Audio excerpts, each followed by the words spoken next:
That blueprint led me to Eleanor. I met her at a dance in 1952. She was elegant, from the right family. My heart didn't race, but my father beamed. It was suitable. I proposed because it was expected. At the altar, I saw fear in her eyes. We smiled for the photos. We built a beautiful, empty house. The facade held for years. Then in 1961, I was at an art show. I heard a laugh. It was Clara, my Clara from art school. She was with her husband, a sculptor, her hands stained with clay. Our eyes met. I saw the ghost of my life, the joy and love I'd surrendered. I introduced Eleanor, an old friend. The words tasted like ash. I doubled down on my cage. I became vice president at the bank. My life was committee meetings. Eleanor and I perfected polite distance. Our son David was born. I loved him.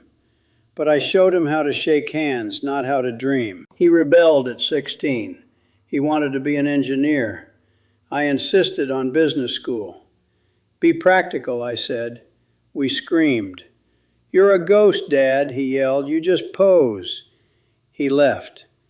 Eleanor looked at me with sadness. You're losing him, she said, and for what? The walls felt suffocating. David went to business school. He was miserable. He took a job he hated. He rarely called. Eleanor found friendship with a neighbor. I was alone in my study, surrounded by plaques that felt like tombstones. I retired at 65. The silence was deafening. The reckoning was a heart attack at 78. In the ambulance, my life was a bland slideshow. Eleanor finally spoke her truth at my bedside. We have been roommates for 50 years, she said. David flew in, his concern edged with resentment. I saw the price. My son's joy, my wife's heart, my own soul. I had a choice, die in the prison or break out. I started small. I called David. I said I was sorry. He was quiet. Then he said, It's okay, Dad. It wasn't, but it was a start. I bought a sketch pad. My hands shook. I showed Eleanor a terrible drawing of a tree. She said, It's better than the blank page. It was the kindest thing she'd ever said. Then I got a letter from Clara's daughter. Clara had passed. She found an unfinished letter to me from 1962. It read, Arthur, I saw the life in your eyes. It's still there. Don't let them bury it. It's not too late. She never sent it. 60 years too late, her words were a key. I cried for the first time since I was a boy. That was the day I stopped caring what the world thought. I started living. I took painting classes. I apologized to Eleanor. We found an honest friendship. David and I rebuilt. He showed me his engineering projects. I showed him my messy paintings. When Eleanor passed 5 years ago, we held hands and it was real. The prison walls were gone. I was finally free. I'm 97. My body is failing, but my spirit is light. I paid for 63 years. Don't waste yours. What are you hiding? Who are you hurting? The clock is ticking. Go, live. The clock is ticking. Go, live. And you know what? I didn't. Not for years after that heart attack. That's the hard truth. Real change doesn't come from one moment of clarity. It comes from 1,000 small choices you're too scared to make. I was still scared. My apology to David was a start, but it was just words. My shaky tree drawing was a start, but I hid the sketch pad in a drawer. I was still Arthur Finch, the respectable ghost. I'd had the wake-up call, but I hit the snooze button. For 5 more years. I went back to my routines, the quiet dinners with Eleanor, the empty days. The fear of looking foolish was a habit 63 years strong. It was easier to be numb. Then on a Tuesday, I was cleaning out my old desk. I found my retirement watch still in its velvet box. I never wore it. It felt like a shackle. Under some papers, I found the letter from Clara's daughter again. "It's not too late." The words burned this time. I got angry. Not at my father or society, at myself. I was still choosing the prison. That was the day I walked into the community center. I saw a flyer for a painting class. "Beginners welcome." My heart hammered. Someone might see me, someone from the club. I almost turned around. But I heard Clara's laugh in my memory. I walked in. The teacher was a woman named Marie. She was about 80, covered in paint splatters. She smiled. "First time?" I nodded, my face hot. The class was full of people like me, retirees, unsure but trying. I fumbled with a brush. My first stroke was a mess. A man next to me named Ben chuckled. "Better than mine," he said. He showed me his canvas. It was a wild, joyful explosion of color. No rules. I felt a crack in my chest. I kept going every Thursday. I told Eleanor where I was going. She just nodded. "All right, Arthur." Not praise, not scorn, just acceptance. That was new. One Thursday I painted a sparrow. It was childish, but it had life. Marie stood behind me. "There he is," she said softly. "There's the artist." I cried right there at the easel, not sobbing, just quiet tears into my paint water. I brought the painting home. I didn't hide it. I put it on the kitchen table. Eleanor was making tea. She stopped and looked at it for a long time. She didn't say anything about the bird. She said, "You used blue in the shadows. I like that." It was the first time she'd ever seen me, the real me, and acknowledged it. We had a real conversation that night, not about the weather or the news. We talked about regret. She told me she'd wanted to be a botanist. Her parents said it wasn't for ladies. She showed me a pressed flower in a book she'd kept for 60 years. We were two ghosts, finally learning how to be people. We were two ghosts, finally learning how to be people. And you know what? It was terrifying. Being real.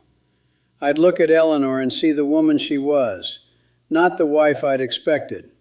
I'd see the lines of disappointment I'd etched on her face. That hurt more than any heart attack. One afternoon I was trying to paint her. She was reading in her garden chair. I couldn't get her right. The colors were all wrong. I got frustrated. I threw my brush down. It splattered paint on the patio. I said, "I'm sorry for all of it." She put her book down. She looked at me, really looked. She said, "I know you are, Arthur, but sorry doesn't give me back my life." That was the hardest moment. It broke me. I just sat there in the paint splatter. She didn't say it to be cruel. She said it because it was true. I had taken her life too. I had made her a supporting character in my empty performance. She stood up. She came over. She didn't touch me. She said, "We have today. That's all we get now." Then she went inside. I sat there for an hour. I thought about David. I thought about the years of silence. I thought about the son who saw a ghost for a father.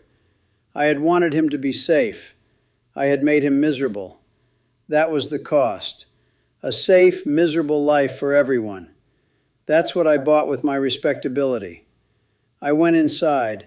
Eleanor was making dinner. I said, "I'll call David tomorrow." She nodded. I called him. I didn't just apologize again. I asked him about his work, the real work, the engineering he did on the side. He was quiet. Then he started talking. He talked for 20 minutes about a bridge design. I didn't understand half of it. But I heard the passion in his voice, the life. I had tried to smother that. When he finished, I said, "That sounds magnificent." He was quiet again. Then he said, "Thanks, Dad." It was different this time. It was a start. It was a start. And starts are all you get at any age. Here's what I learned sitting here at 97. I was wrong about what love is. I thought love was providing the right house, the right school, the right appearance. That's not love. That's set decoration. Love is looking at your son and seeing the engineer, not the banker. It's looking at your wife and seeing the botanist with the pressed flower, not the hostess for your dinner party. Love requires seeing the person in front of you, not the character you need them to play in your story. I didn't see Eleanor or David, I saw supporting actors. And that is a lonely, terrible crime. I was wrong about safety too. I thought respectability was a safe harbor. It's not. It's a slow, dry death. The risk of looking foolish, of failing, of being poor, those are real fears. But they are nothing compared to the certainty of regret. Regret is a cold bedfellow. It whispers to you in the silence of a big empty house. The fear of what people think is a phantom jailer. You hold the key the whole time, but you're too afraid of the noise it will make when you turn it in the lock. So my advice, especially if you're my age, is this. Stop performing. Today. The performance is the prison. When you're with your family, be there. Not as the patriarch, the matriarch, the responsible one. Just be the person. Ask the question you're afraid to ask. What did you really want to be? What do you regret? Listen, and say the thing you're afraid to say. I was scared. I'm proud of you. I see you. It will feel awkward. Your old script will scream at you to stop. Do it anyway. And for God's sake, do the silly thing. Sign up for the class, buy the sketch pad, get the clay on your hands. Let someone see you fumble. The first time I went to that painting class, I thought I'd die of shame. But the people there weren't judges. They were fellow escapees. We were all just trying to remember how to play. That's all life is, really. A brief chance to play before the lights go out. Don't waste your turn watching from the sidelines, worrying if your costume is correct. You still have time. Maybe not decades. Maybe not even years. But you have now. This afternoon. This evening. That's enough.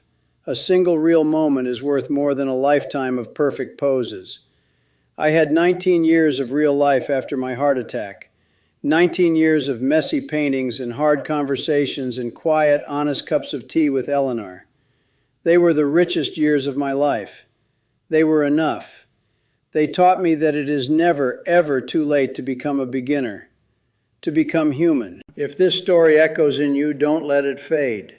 That echo is your own life tapping on the glass.